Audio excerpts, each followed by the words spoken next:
Welcome to the Marketing Share Podcast, everyone. Hello. I'm your host, Alec. I'm here with my co-host, Barb. Hey, Alec. How's it going? Good. We are doing another episode today, the second time we've done this, where we don't have a guest. It's just you and me. Well, actually, it was requested that we do it this way because maybe we're so fabulous at the art of conversation. But I do think this topic is a really cool one, which is your first 90 days in a marketing leadership role, right? Yeah. We're going to cover this topic, the infamous first 90 days. And timely for me because in my situation right now, I just recently took on a new job, and I'm partway through my first 90 days. So I'll share a little bit about, the current experience I'm in, but also just more broadly, been through a lot of first 90 days, right? Companies of different sizes. So yeah, let's talk about it. And I think it's especially a good topic to talk about, not only for, what is it you're trying to do within your first 90 days, but especially if you're leading a team and maybe it's your first 90 days as a new marketing leader, right? Your first time. So there's a little bit of that angle. This will be a helpful discussion for the founder that brings on a new marketing leader and expectations for the first 90 days and how that might look, because many kind of don't know what they don't know. And I think that this discussion could help that.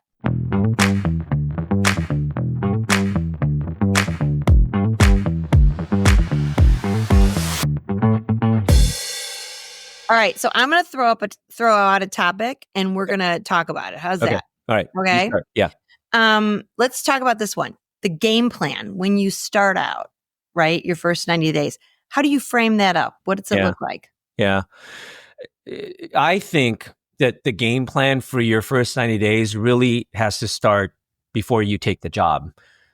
Because when you're interviewing for the position, like you're trying to figure out, okay, well, what is the situation I'm going into, right? And obviously the game plan is going to depend a lot on the stage of the company, the type of company you're joining, where they're at. If you're joining a startup and this is their very first marketing hire, it's a way different game plan than joining a company that's well established. Maybe it's a big public company and you've got a big team. So the game plan can be a little different, but either way, you have to start thinking and recognizing what that game plan might be as you're interviewing for the job, because you're going through that process and you're going to be hearing, okay, why are they looking for a marketer? What's the situation? Are they trying to upgrade? Are they replacing? Is this a newly created position? That's going to inform a lot of the game plan. Right. Good point. Number one, the person who's hiring you definitely has a perspective, right? Right. And sometimes they don't have a full perspective, but they kind of have a direction where they're somehow unsatisfied maybe, or they're hoping to get something different out of the marketing function than they've gotten before. Yeah. And in my experience, this is the time at the very beginning to really put on your consultant hat. Okay. So I'm a growth consultant. So it's pretty, we've got a nice template that helps us do this, right? Which is, here's what this is going to look like for you, right? This is like, I'm going to do some forensics at this point in the engagement. I'm going to probably need access to this kind of information. I'm going to talk to as many people as I possibly can. And I'm going to try to talk to your customers too, because a lot of people don't realize, your customer is the magic to your business, right? They're telling you what you're doing well, and they're telling you what they'd like to see differently. Yeah. So you'd be surprised at how many people haven't talked to their customers that much. Yep. And honestly, that's something that I've yet to do. And it's on high on my list. So like I was thinking this morning, I've got to get on that. But I 100% agree with you. There's no better source of information as a marketing leader than going straight to the customers, because that's irrefutable, right? What you hear from customers, no one can tell you, no, you're wrong, or that's not accurate. So if you need a source of authority, that's the place to go. Yeah. So I like to set up a bit of a framework. Like, here's what you can expect. But maybe that's just me because I like to set expectations. What about you? I mean, okay, there has been one opportunity and one job I took where I was asked to actually create a 90-day plan. Okay, so I did. Um, but I think in most cases, I'm not a big advocate for coming in and saying, okay, hey, here's my 90-day plan. Um, because like I have a framework. I have an idea of what I want to try to accomplish. But to me, part of the first 90 days is getting a lay of the land and getting an understanding of what it is, right? I mean, you were told something when you were interviewing. I think part of what you need to do in the first 90 days is then to take an assessment of that. Okay, how well does that line up to what I heard? Yeah. Right? Because then you're going to need to figure out whether you need to make a course correction, or do you was like, oh, wait, was this a bad situation? I mean, worst case scenario, was this a bait and switch type of thing? Or you're like, did I get into something that, wait, this is not what I was sold? Hopefully it's not that, right? But even if it's not that, you do need to assess. And so part of your first 90 days, in my view, is to take stock, be that outsider. You have the benefit of being the outside voice, so you can ask quote unquote dumb questions. You can make suggestions that are you still have the aura of the, oh, okay, you're new, right? So you have new perspectives. So you can take a little bit of advantage of that. But that's why I generally don't try to go in with, well, here's my plan. It's all been thought out. Yeah. I mean, I don't think you have to have a thought out plan, but you have to have a framework that it starts somewhere and it ends at some point. And maybe, maybe even I do this in a marketing plan. I plan to 80% and then I leave room for all the fluid Yeah. things that happen for sure. Yep. But I do have to I find that, having a structure of some sort is probably a good thing versus having, something too fluid. That's what I've experienced. Well, that's true. I do agree with you. And that's true. You asked, do you have a framework? And yes, I do Yeah. have a framework for how I approach the 90 days. Yeah. Right. And so I'll just talk about what I do, and then you see how well it lines up with what you do. My framework is basically, I guess I would describe it as, first you're coming in and you do have to assess. You have to assess the people. Right. You have to assess the state of the marketing and the messaging and your go-to-market. Mm-hmm. And then you also have to take stock of what is your, kind of what's your budget, Right. how much room and resources do you have to work with. Right. So let me go over those first three, right? People. Sometimes if you've got a team, obviously you got to learn your team. Right. You got to assess the people on your team. Are they the right people? Are they in the right seats? All that kind of stuff. Mm-hmm. If you don't have a team, if you're the first marketing hire, then you have to assess everyone else around you, your peers, your coworkers, your colleagues, everything like that. So you do, and obviously that's part of it too. Even if you have a team, you do have to do all that part too. So there's a lot of just getting to know people. Sure. That's a huge part of it. Second part is getting that messaging and figuring out, like, okay, does this company have a good idea of what their message is, what their marketing is? Do you have a good idea of, going back to what you said earlier, talking to customers? Like, is there a real clear product market fit? Is there a clear brand or message? And some of this you're going to know, or at least have a starting point, because if you were told coming in, it was like, oh, our messaging is terrible, like we need help. Okay, all right, obviously then you have a starting point, but you do have to figure that out. And so there's a lot of stuff to look at. There's a lot of review proposals, look at current campaigns, figure out the messaging, look at email sequences. There's a lot of stuff that you can just dive deep into. So you got to check out all that stuff. Right. It is a forensics job at the beginning, isn't it? Totally. I love how you said that. Yeah. Forensics. Yes, exactly. And then the last part is the budget, right? Like get an understanding right away of what you have to work with. Yeah. And where the money is currently being spent, right? You don't have to, I don't think you have to decide right away. I don't think you should decide right away that, oh, I'm going to cut this, I'm going to cut that. No. You could have some theories going in, but I would first seek to understand before you make big decisions like that. Sure. Good call. Good call. What do you think companies can get wrong in the expectation setting side? I've had one company that came in and usually this is, to me, the smaller companies, right? Versus the larger companies. Larger companies, in my experience, tend to understand the complexity of things. But I've had one small company come in after a week and go, you got all you need to do the marketing plan now. And you're like, no, I have to do a little bit more forensics here. What do you think? What are some other Yeah. things companies can get wrong? I mean, I think it is that point that you said, right? Is that you do need the time to do your forensics, to do your analysis. And I think probably whether it's big or small company, the one biggest thing I would say to watch out for is the expectation setting. Of course, there's going to be things that you can or maybe want to get done quickly, right? You want some of those quick wins. Yeah.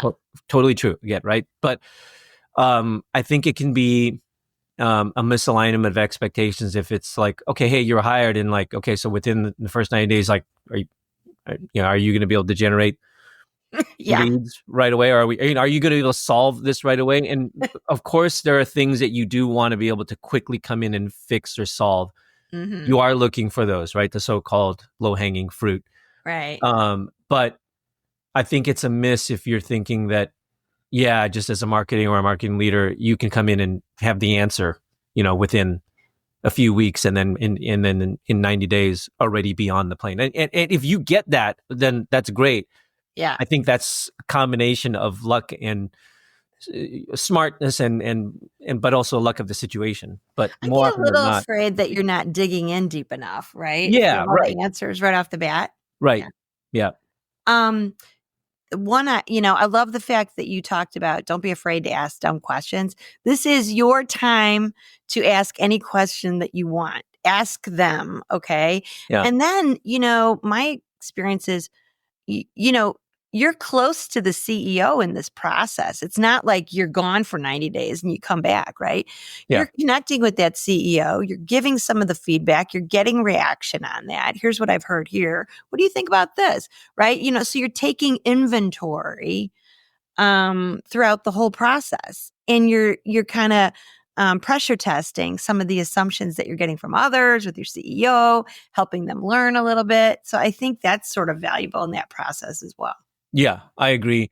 And like, I had a situation where I joined and I didn't quite have as much access to the CEO for, there was certain situations that the situation was kind of there was a specific thing going on, but that did have an effect. I Yeah. didn't have as much opportunity, right? So what is your take on that? What if you join and you're finding that, oh, I don't have that FaceTime with the CEO or whoever it was that hired you? What do you do there? So, I don't take no for an answer too well.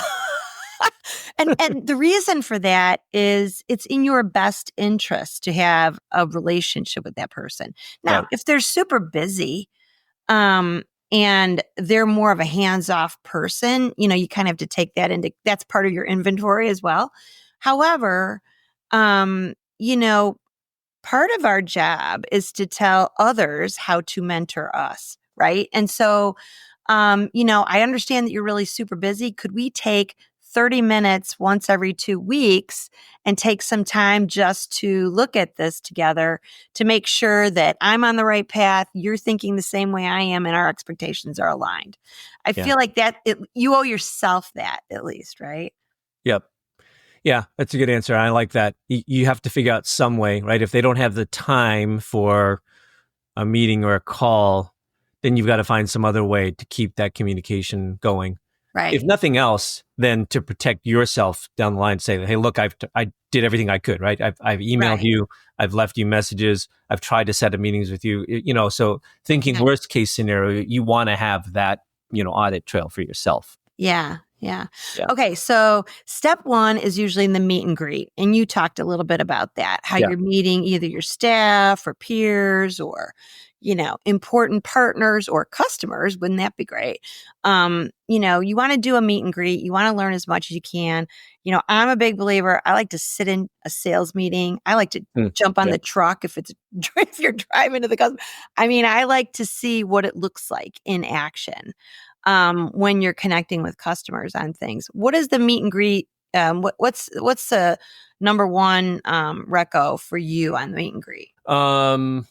I think what you just said, right? I especially agree with getting in on some prospect calls or customer calls.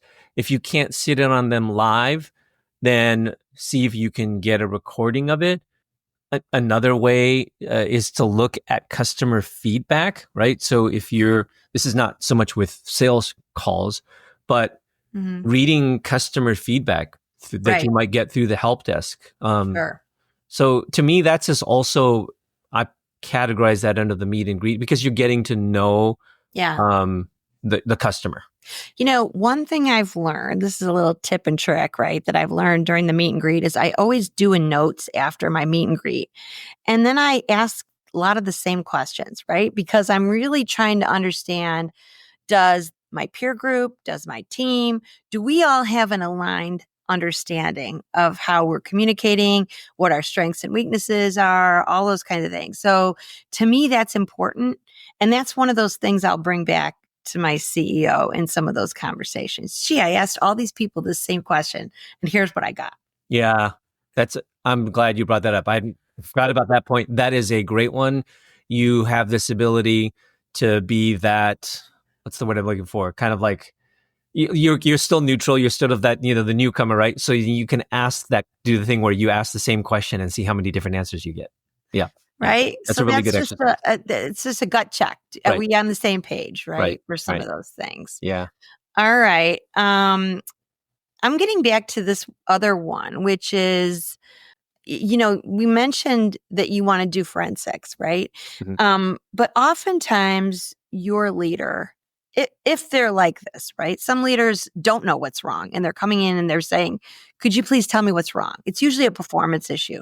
I mean, sometimes you say, we're doing great stuff and we just want to enhance our business. Now it's time to build out the culture. I mean, there is those instances. More than likely, there's a performance issue in the Mhm. business. And usually they're like, can you please come in, fresh set of eyes, tell me what's happening, what's your perspective on this, and really give me your expertise. Mhm. Now, sometimes you'll get somebody that has a perception and they're kind of like, it's usually in two buckets for me, at least in my experience.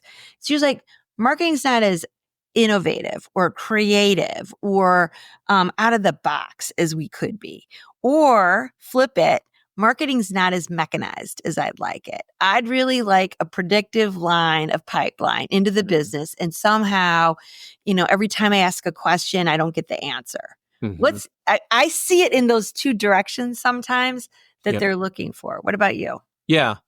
I, I agree. I see three, right? Oh, I think that the two that you covered is if it's the innovative marketing isn't as innovative.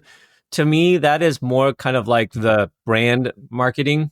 Sometimes it can be creative, right? Right, in terms of how you execute campaigns, but like the keywords that I listen for, if it's like, well, we're not as creative. We need a different, we need to be edgier, right? To me, that's about like your brand and how your style.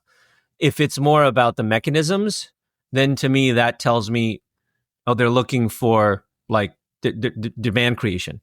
Like, is the demand engine working? Is the SEO working? Are we creating leads? I think they're looking for that type of stuff. The third one that I would throw into the mix is our message isn't very clear. We don't have it's hard for people to understand what we do. People don't know what we do. And it's hard for us to explain what we do. So to me, that is more of like a product marketing / messaging challenge. I So might flip that to the audience and go, what does the audience need and what are we solving for them? yeah, Right. I right, mean, because if we're not articulating, it's what we do is one thing, but how we solve is kind of a different one, right? You might right. be super great at telling people about the features of your product, right? And they may be very accurate. But what you may not be doing is connecting the customer need to the features and benefits of your product. And Yeah, I think that's sometimes where they go wrong. absolutely. Yep. Yeah. Yeah. Um, okay. What do you find is a typical first fix that you do, or what's in need of an immediate firsthand fix or solution that you come into? Oh boy, that's a good one. For me, this one depends so much on the situation you're coming into. Like I think back on the different opportunities I've had to join a team. In one situation, actually in a couple situations, brand new company. They were just getting started up. They needed to create a brand. They needed to create, even in some cases, a product company name. Mhm. So, the quick fix there was just getting down into the nuts and bolts and the basics of, hey, we got to come up with a company name and a brand. And I knew exactly where to go there, right? You had to start with just creating the initial look and feel for the company. But that's way different, for instance, than situation I'm in now, which is more of like it's an established company, but they're just looking for some help to continuously upgrade marketing, right? So come in and figure out, well, what could we be doing better in marketing? So my quick fix here more has to do with taking stock of what is currently being done and figuring out where can I make some adjustments and where can we, shift priorities or shift areas of focus. And then I go back, and that goes back to kind of what I said in the beginning, which is don't make any quick decisions, but you do start with certain theories that you probably have, and then you have to go test them. And if you, as you start finding evidence to back up your theory, then you can start formulating, okay, here's where I'm going to start making some adjustments. Here, I'm going to start shifting here. We need to do more of this. We're going to do less of that. Oh, I see a big gap over here, right? I have a skill or a talent gap. We need to go close that gap. So you can start identifying what your quick fixes are that way. What do you think of that? Yeah, no. I think that's a good one. I find in smaller companies, especially, the gap is we like better performance. We like more predictable performance. And a lot of times, the very first question you might ask, well, is what does your waterfall look like? Or what does your sales funnel look like? And if you don't have that mechanism, if there's not that visibility to the business, that's an easy one, right? Now we have to find a way to get you, we're not going to win first. We need visibility to what it looks like today. And then what we can do is push the levers that we can to enhance your performance. But we first need a strong visibility to what it looks like today. I've found that to be one of the things that's one of the first gaps in some of the smaller companies that I work with. And frankly, the bigger ones you think that would have that, even some of them don't have a very succinct funnel view of where their business is coming from and how they're generating business. Yep. I agree. If you don't have a way to actually just even get a good read on what's going on, that's certainly an area that you should jump on first. It may not be a quick fix. You might have to band-aid it for a little while. Because if you have to deploy a new like marketing automation system, that might take a little bit of time to do that. But yes, it's one of the first areas you should look at. I agree. I'm going to tell one little story. So I walked into one business, big business, and this is a typical one. You have 50% of the emails that are undeliverable. Okay. And you're like, holy crap, that's bad. Okay. Yeah. Bad. So the question then becomes is how do you fix something like that? In this business, they hadn't been keeping up with their database, right? Yeah. So, my initial challenge was how do I solve this, right? I have this many people in my small little team, and it was one of those hot potato games. The hot potato game. That's sales job. They're closer to the customer. That's marketing's job. It's your problem that the customer database is not good, right? And then, everybody was, your job, my job, that kind of thing. And so we made a choice to, first of all, describe the issue and how impactful it was for the business, right? How important it was that we come together cross-functionally and solve it, right? Yeah. And then, who's the lowest hanging fruit that I could get to fix it quickly, or at least alter that quickly. In this business, it happened to be customer success who didn't report into me. So how do you do that, right? Well, we set up a contest. We said, if we do 100 of these or whatever, several hundred of these a day, maybe we'll get through 10,000 by X, right? And it would be faster that way than waiting for the salesperson to go to them, right? And then we set up a contest. But again, it's not the end. Then what you do is you congratulate the winner who's actually doing it really well. and then copy the CEO and everybody else in the business to, encourage this behavior for a period of time. So we get this issue fixed because it was a big thing for the customer. So, Mhm. so big win, not even in my area, but this was something that we needed to come together as a team to fix. Otherwise, marketing performance would suffer forever, right? With a 50% reach rate. Yep. Yep. That's a great story. What I like about that one is that what you fix wasn't solely within marketing. It required a company-wide effort. That's really nice. That's really good because then it shows that you're making an impact just not on your area, but the total company. So Well, I and like that one a lot. it's very rarely that you're only, fixing something within your functional area.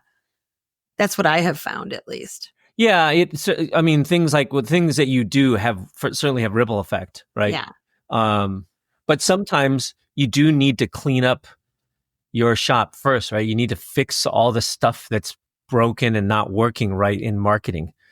Yeah. And, you know, yeah. And if that's the situation you're in, then don't hesitate, dive into it.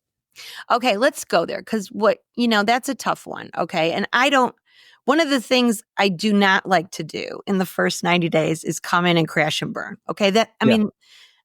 First of all, my experience is companies can only take so much change in a Right. very short period of time. That's just my experience over time. Right.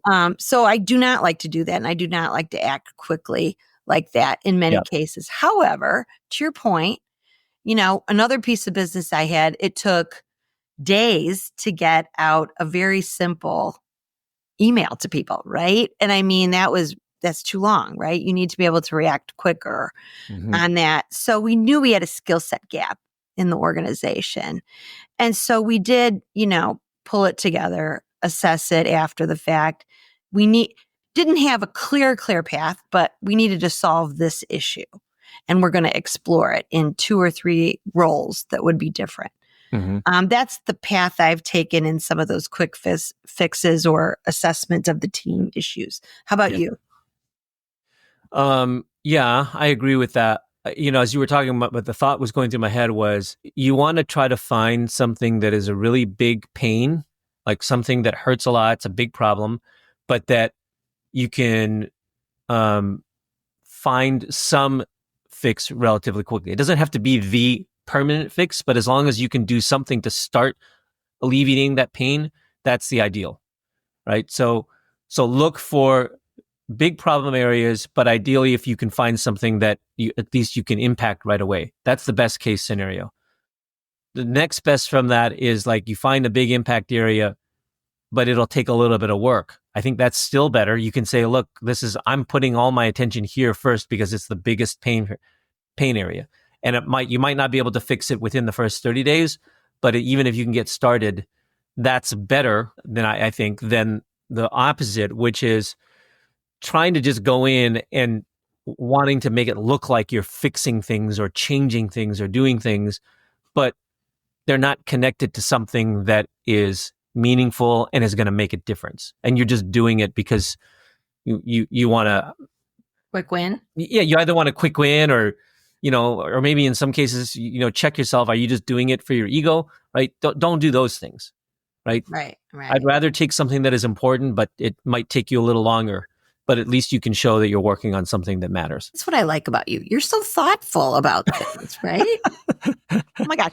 Okay. So to that point, here's another example that I think people can get in trouble with. Okay. And here's the thing. This is the watch out in that very scenario. Okay.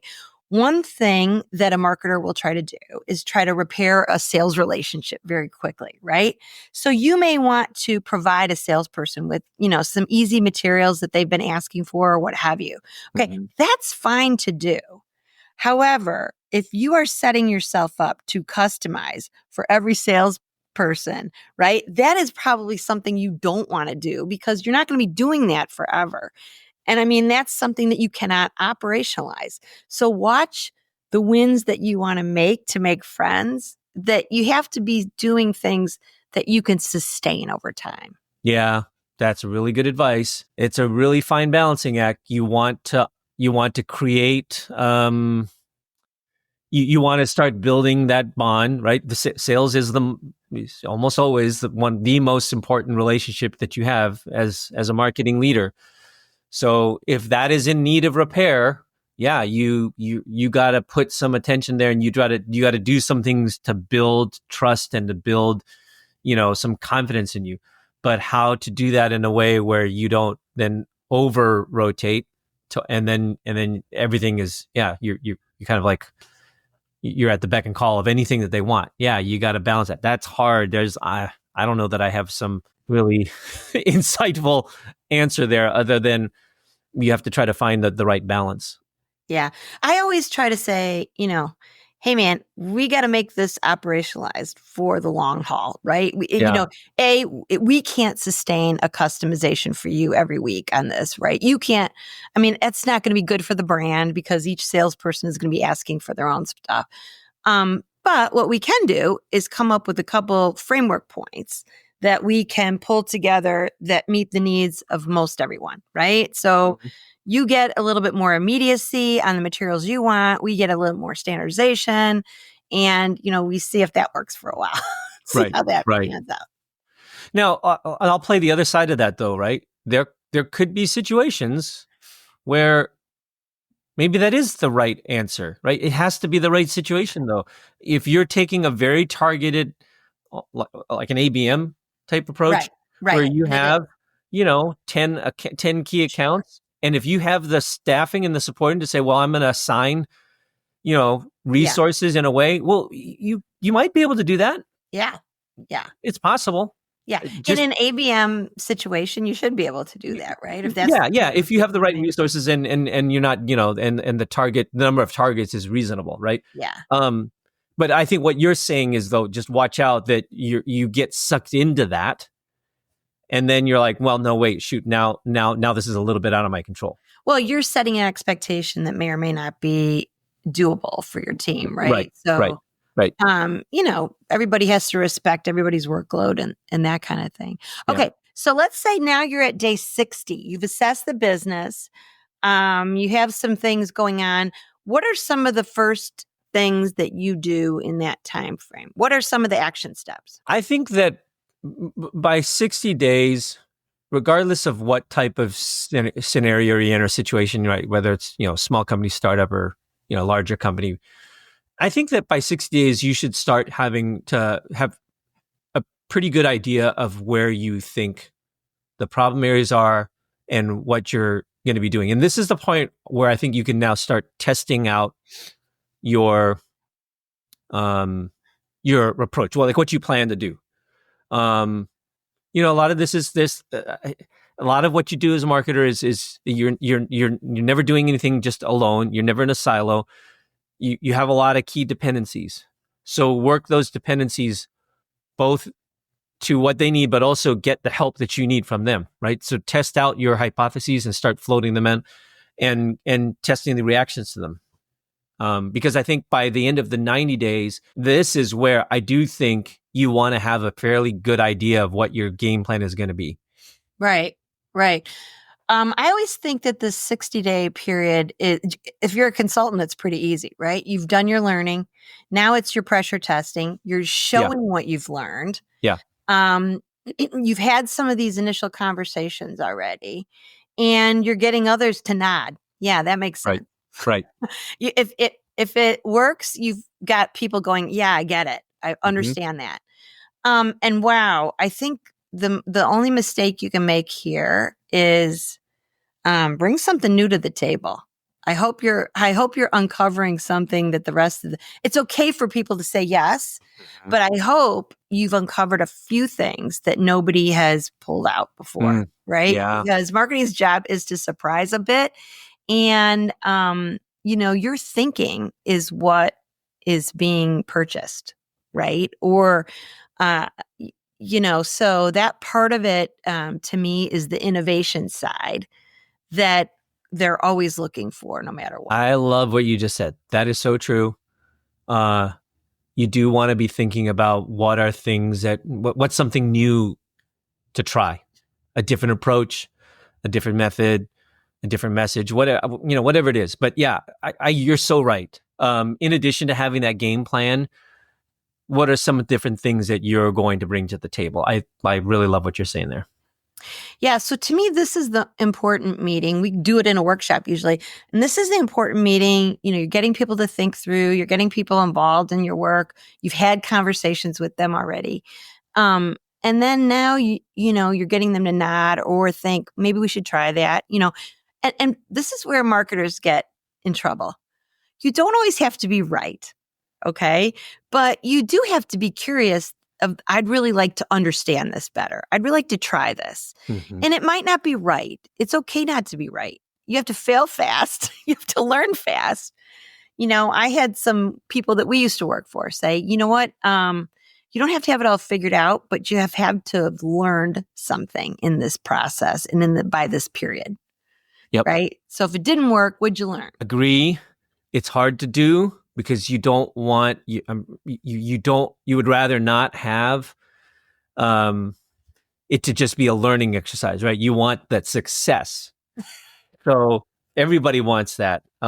So I think, what am I saying here? I agree with you. You want to learn some things. You want to try things because it is a learning thing. This goes back to, I think, another thing that you said earlier, which was, what do people get wrong about marketing? And I should have said this earlier. I think one of the things that they get wrong is that they think marketing is just, oh, you do this and then you get that. There are some aspects of marketing. Yes, if you send more emails, then you're likely going to get a few more responses. You'll probably get more bounces too. But a lot of marketing it's not just science, it's art. You're learning. And the only way to really know for sure is to try it. So that is also an aspect of marketing that I think a lot of people will get wrong, is that I can tell you what the theory is, but until we actually try it for this company in this market at this time period, like that is the only real authoritative data that you're going to get. And you do have to try some things sometimes. Okay. So, you just identified the watch outs, what we have to watch out for, right? Yeah. Yes. Marketing is not a stimulus equals response for everything. Right.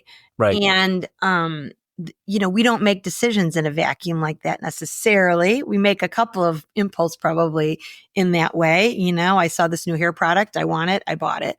But, for the most part, we kind of have inputs, and especially if it's a considered purchase, right? If this is a high dollar, high value considered purchase, there's probably a different customer journey. Yes. So understanding that is really mission critical. If you don't understand your customer journey. Yep. Watch out number one. Any other watch outs? Other watch outs. I would say the flip side of that, which is your messaging clear? Like, watch out. So it's kind of go back to what you said earlier, which is, as you're getting to learn the company, do you hear like all over the place in terms of what the company does, what makes them unique, what is their brand, whatever variation of that? If you hear a lot of different answers, then that's another watch out. It just means that there's not a clear understanding of like, hey, what is our message? You have a messaging problem. Yeah. Or at least an internal communication problem, or at least people don't have a good script. So I think, understanding customers, having clear message.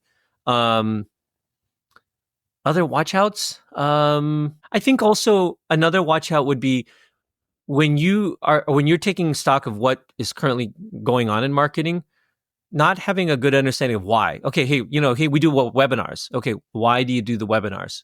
Right? If you don't get a clear answer, it's like, well, why are we doing webinars and not, some other campaign? Or I think those are also watch outs, because then it tells you that, oh, we're doing a lot of stuff. We're just doing, but there's no strategy behind it. There's nothing that ties it back to, oh, we're doing these webinars because it allows us to reach this certain target that we're going after. And that target is that is a direct support of this particular initiative or this product launch. Yeah, beware of the random acts of marketing. Exactly. Right. Yes. Stuff is not impact. Yes. Right? Yeah, we're in communities where that's a common phrase. Yes, the random acts of marketing is definitely another watch out. Yeah. Okay. I'm going to flip it around for our last topic right now, which is Okay. what makes for success? If you are a marketer, what can you ask for as a success factor? I'll throw one from one of my former bosses who was genius. Okay. I love this guy because he didn't tell me how to do everything. He said, here's what success looks like for your role. You're going to launch this product that we're coming out with in X period of time, and it's got to be the greatest launch of all time. Number one, Mm-hmm. you're going to create some sort of retention mechanism that's better than the current one we have, which is, random acts of retention. Okay. Mm-hmm. So create something bigger than that. And then your, success for you looks like taking this team that you have and elevating skill set Mm-hmm. for the future. I loved that because it was like, wow, you just told me what's at, the goal at the end of the rainbow, and I can head toward it. I got it. Mm-hmm. The other success, the first one that comes to my mind, it's got to be revenue, right? A lot of times marketers maybe are hesitant to connect to revenue.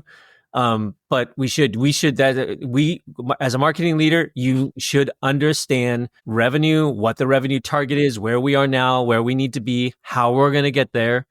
And because even though some of the activities that we do in marketing are hard to directly attribute, but if you don't know what the revenue goal and the target is, then that's just another sign that you're doing random acts of marketing. Yeah. So I don't even get how a marketing person would not know a revenue target. That's what? Yep. To me, that's your business goals. You start out with the business goals of the organization, and then you fill in the marketing goals that are lathering up to that business goal. Right. Right. Yeah. All right. First 90 days. Are you rocking and rolling? Yeah. Well, hopefully we covered some helpful things here that our audience will take a few nuggets of wisdom, hopefully. But first 90 days is obviously it's a fun time. You've just joined an organization. Hopefully you're excited. They're excited to have you on board. You're excited, hopefully, to be there. Use that time to set yourself up for the success, because then, you want it to be where a year later you can look back and say, yeah, this was a good first year. And I think for your first 90 days is the setup time for that. That's how I look at it. And people are nervous when a new leader comes in, right? Make yourself approachable, right? Make yourself transparent, right? You're all trying to figure out the solution to make it a better product or a better, performance or a better, result. So, you're in it with them. Yep. And I would like to get that helps people open up a little bit more, right? Absolutely. All right. Thanks, Alec. This is super fun. Yeah, that was good. All right. Talk to you later. Bye-bye.